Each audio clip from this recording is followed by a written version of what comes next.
What's up, everybody? Celtic Scarecrow here, back with another video to get those 10 to 20 views. They'll hopefully get those 20 to 30 subscribers. It is game day. Now, I made a video 4 out of 5 games, and the Penguins won 3 of those 4 games.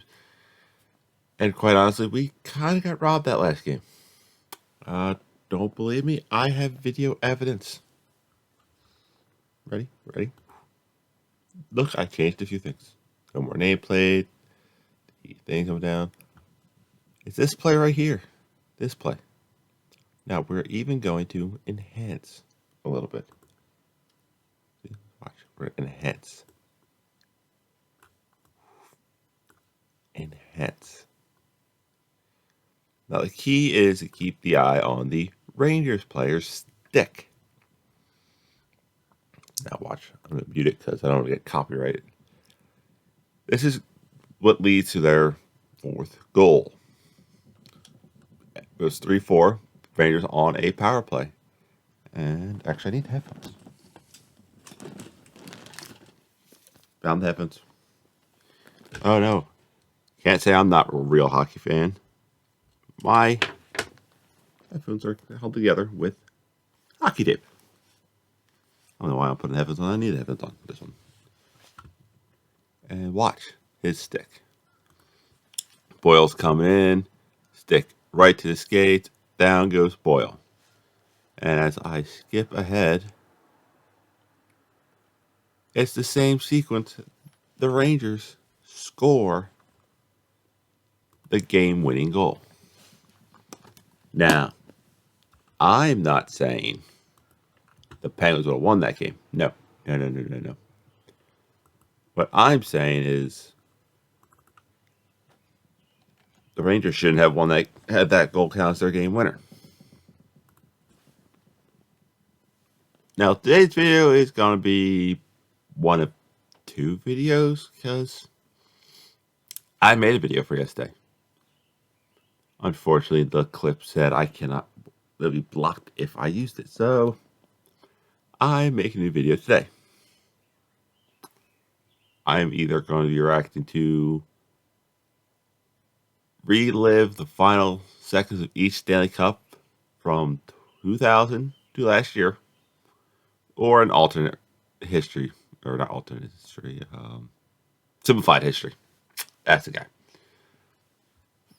Let's see what I watch.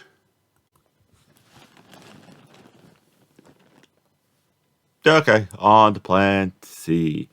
OverSimplified. I did a hockey reaction of all the last seconds of the Stanley Cups, and YouTube's like, no! How dare you? You can't show sports. You can't react to sports in that way. You lonely, sad channel.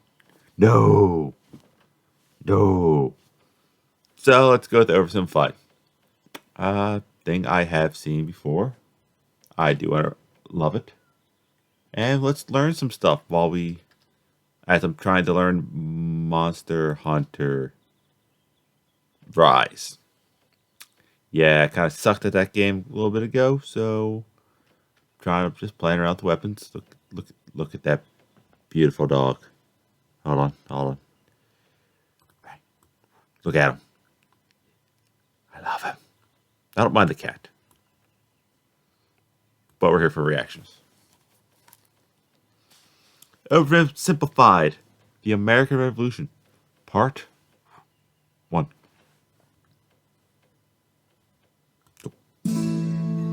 Holy smokes! Christopher Columbus, that is no way to address the King and Queen of Spain. What is wrong with you? Okay. Yeah, he was Italian who sailed for Spain. Okay, so you know how we're looking for a new trade route to India, right? Right. And the Earth is round, right? Right. So I'm thinking we can just sail the other way around the planet, right? Yeah. So I set sail. Yeah, they knew the Earth was round. They thought it was pear-shaped, I want to say. But, yeah, they knew the Earth was round at this point. Right? Mm-hmm. And I reach India, right? Right. Wrong. I did not reach India. I did not. All right. No. Yeah, they thought it was just ocean till you hit, like, India and Asia. There's no continent here. It's all ocean. All right, get to the point.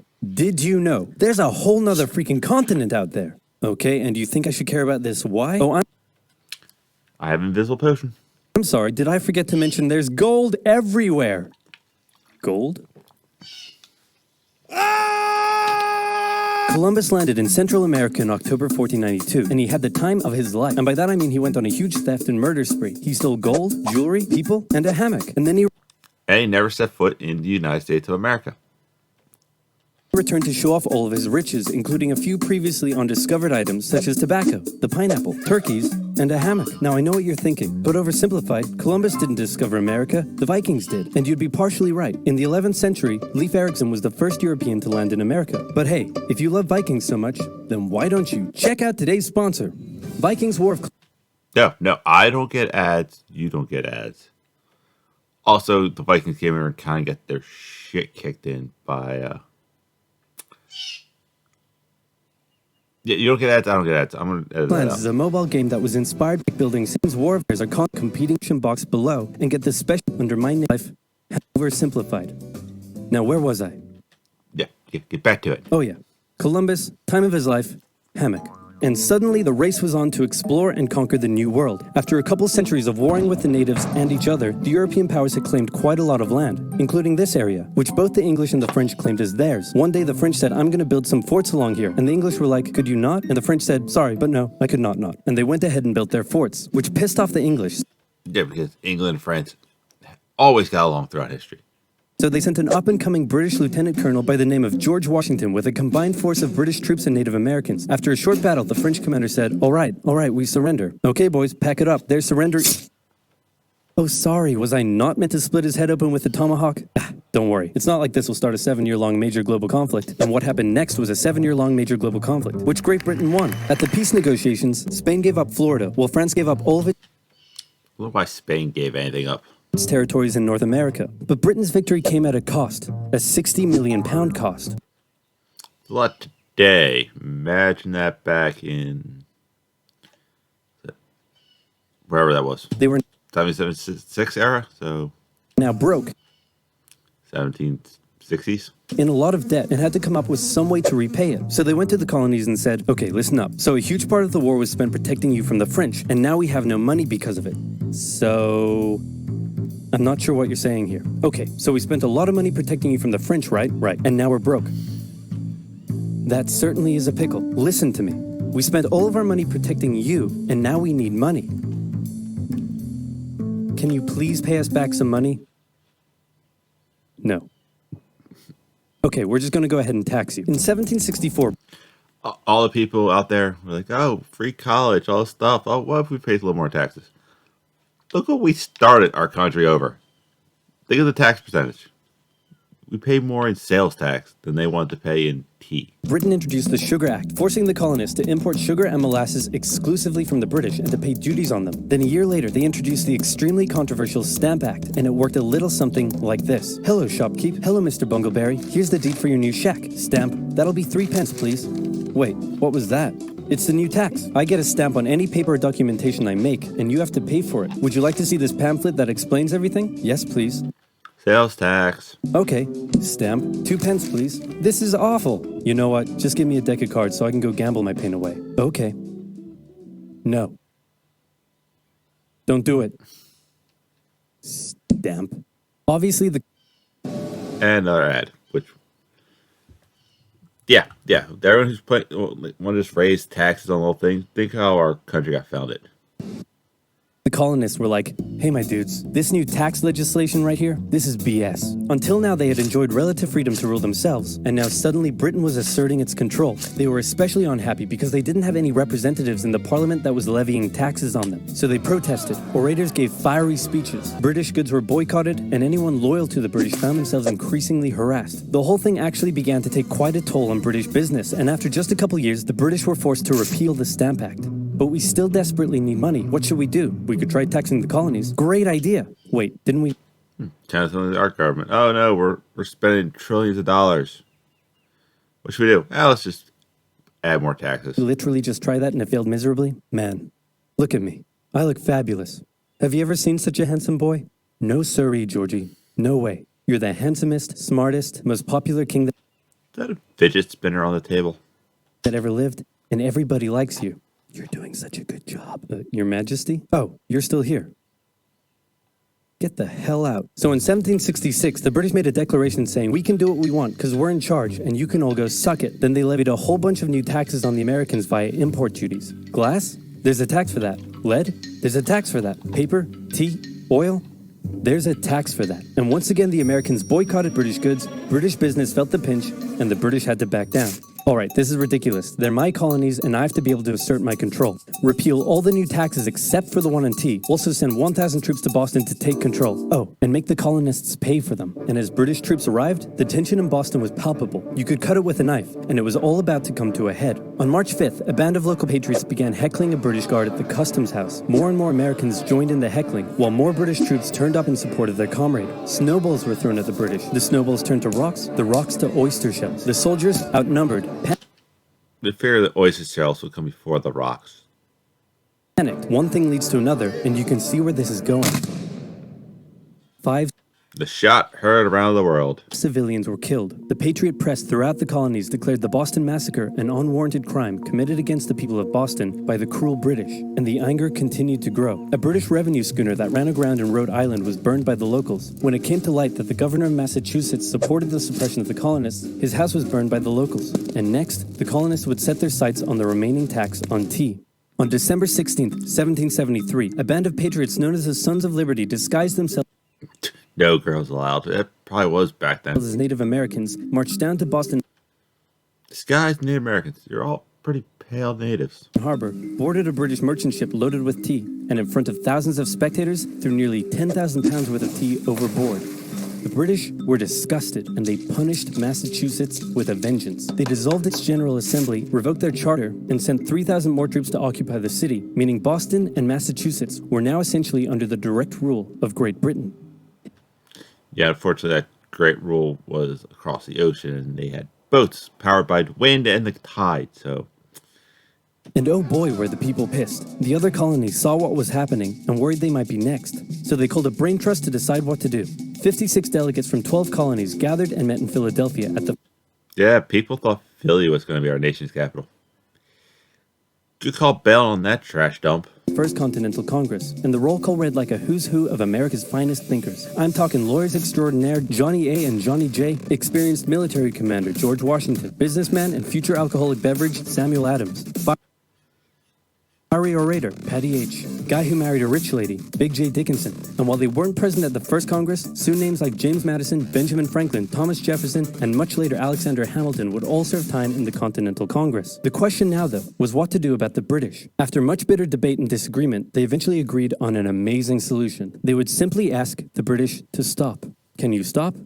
No. It didn't work. Okay, then tell the local militias to start arming and be ready at a minute's notice. And across the colonies, The Minutemen. This is why the University of Massachusetts are known as the Minutemen. Fortunately, I got turned to a sexual pun, so... these Minutemen stood ready for the beginning of the American Revolutionary War. Now, having your colonies in open rebellion is one thing. Also, all the people who don't like the Second Amendment, here's why we have it. Once they start arming themselves, that's when it really hits the fan. So British General Thomas Gage ordered 700 troops from Boston out into the rebel-controlled Massachusetts countryside to destroy stores of arms and ammunition held by the rebels in Concord. The British set out in the middle of the night. Patriots including Paul Revere rode ahead to warn that the British were coming. Concord. The British set out in the middle of the night. Patriots including... Yeah, it kind of does look like Jack Black. And... made it into the trash can. Paul Revere rode ahead to warn that the British were coming, giving the rebels time to prepare. The two sides met in Lexington as the sun began to rise. They faced off against each other, and in the confusion, somebody Oh, correction. This is the shot heard around the world. shot first. The shot heard around the world marked the I'm good at history, not great. beginning of the American War of Independence. The rebels were outnumbered and had to fall back to Concord as the British split up to search for rebel supplies. However, more and more patriot rebels That era, the let's split up and search, never a good idea. kept showing up, and this time it was the British who were outnumbered as more fighting kicked off in Concord. The most professional army in the world was forced to flee back to Boston at the hands of local, poorly trained militiamen, and all along the British were Kind of sounds like our battles in the Middle East, unfortunately. back to Boston. Patriot rebels continued to gather and open fire on the retreating British. When the British reached Boston, the rebel militias surrounded them. Boston and the British were now under siege as small land and naval skirmishes continued around the city. and the British would suffer another embarrassing blow, this time in upstate New York. Colonel Benedict Arnold concocted a plan to take the British stronghold Yeah, that guy. Fort Ticonderoga, which held a large amount of guns and ammunition. He set off towards the fort alone, hoping to recruit men along the way, when he came across the Green Mountain Boys, led by Ethan Allen, who, as it turned out, had These are two alpha men. Couldn't get along. the exact same plan he did. So they decided to work together. But I'm in charge. No, I'm in charge. No, I'm in charge. No, I'm in charge. No, I'm in charge. No, I'm in charge. No, I'm in charge. This went on for some time, until the Green Mountain Boys threatened to go home, and Arnold had to concede. The group raided the fort at night while the Redcoats were asleep, and they caught them completely by surprise, taking the fort and all of its munitions with almost no resistance. Wow, great job, Ethan. Very impressive. By the way, what happened to that other guy we sent to take the fort? Who? Benedict Arnold. Never heard of him. Ouch. Love American history. Anime. Video game. At the bottom. Close. What the fuck? Nobody knew what was going on. The colonies were in open rebellion, and for now, they even seemed to be winning. So King George fired General Gage, replaced Top port General Gage. him with General William Howe, and ordered the rebellion to be put down How will it go? Sorry, bad pun. immediately. Also, look at some of the shapes of the states. Like, Pennsylvania is cut off, so you figure Pittsburgh is somewhere over here now. Most of Virginia, there's no west. The Carolinas actually kind of look the same. Look at Georgia. Georgia's that. Florida only has like not all of the things. Maine wasn't a state yet. That's Canada. I don't know why we didn't take Canada as well. We should just conquer Canada. Okay, the British are definitely going to retaliate for all of this, so we should probably put together a proper army. First, we need to pick a commander-in-chief, and I think we can all agree that that job should go to the man, the myth, the legend, George Washington. My friends, I am humbled and honored that you would consider me for such an important role. I did not expect for this. All right, you've been showing up in a military uniform every day for the last 10 months. We all know you wanted this, so cut the crap, George. Dude. Uncool. So Washington began his journey up to Boston to take command of the newly established Continental Army, just as the British made their first major attempt. Also, our flags. You can slowly see the evolution of the American flag, which there is a really cool version of it that, fortunately, most people don't realize. Break the siege. They made plans to take the high ground on Bunker Hill, but spies warned the Continentals of the British plans, so they fortified Bunker Hill and set up defensive positions on nearby Breed's Hill. The day of the battle came, and as the British advanced, a barrage of Continental gunfire was opened up on them. Also, war back then was just, here's our line of men, here's your line of men. Good luck. Twice they tried to climb the hill, twice they were pushed back. The battle lasted 3 hours until the Continentals finally ran out of ammunition and had to retreat, allowing the British to take the hill. While technically a British victory, they suffered nearly 1,000 casualties to the Continentals' 400. The colonists showed the British that this wasn't just... Ouch.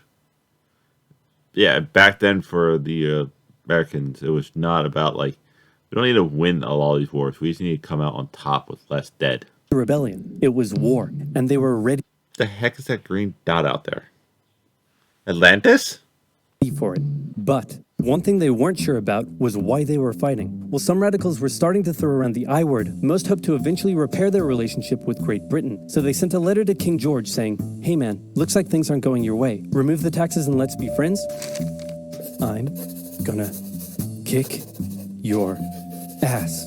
Send that to the colonies. Your Majesty, your handwriting is terrible. Are you sure? Just do it." What does it say? It's like something I wrote. He's gonna... I wouldn't write this though. No. Never go past the mouth. lick my... Gross. So for the remainder of the Huh, look at our ad for a video game that I'll never play.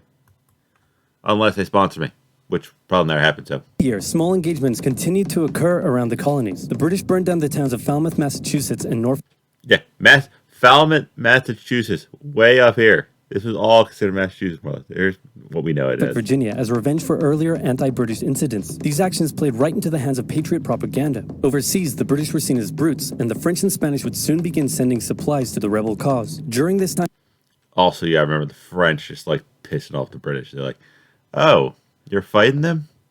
Works for me." there was also minor fighting going on between patriot and loyalist militias in the southern colonies. Benedict Arnold Goddamn South. Was still on a mission to win some personal glory for himself, so he headed up an attempt to invade Canada in a two-pronged attack. The Continentals Yeah, we should have just taken Canada all in one shot. managed to capture some British forts and the city of Montreal, but a harsh snowstorm with some smallpox on the side saw them defeated and pushed back at Canada, like Russia, don't invade in the winter.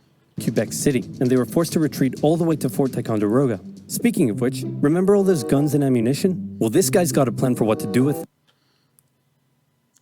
He does not look like he should be in any military.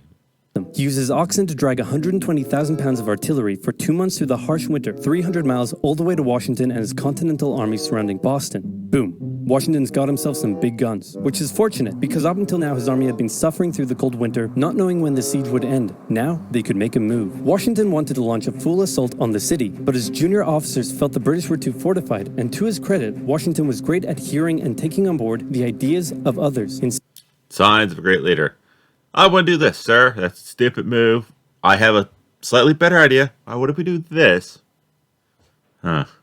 Yeah, that's a better idea. Go with his idea. Instead, the Continentals worked through the night, setting the guns up on Dorchester Heights, overlooking the city. And when dawn broke and the British saw the guns, they knew they were toast. Their positions were completely exposed. It was checkmate. They had no choice but to abandon the city. 120 ships carried 9,000 redcoats and 2,000 loyalists away to an unknown fate. And Washington had his first victory of the war. Yeah, unknown, because just getting back to England was not an easy task. Washington then moved his army to New York, knowing that when the British returned, they would probably land there. In the meantime, a friendly-looking old man by the name of Thomas Paine had written and published a pamphlet called Common Sense, in which he advocated for total independence from Great Britain. It spread across the colonies like wildfire, and to this day remains the best-selling title in America. It was It's proportional by population. Yeah, like books nowadays have like the same way people live in the United States. Like hell, South Jersey probably has as many people as the colonies did back then.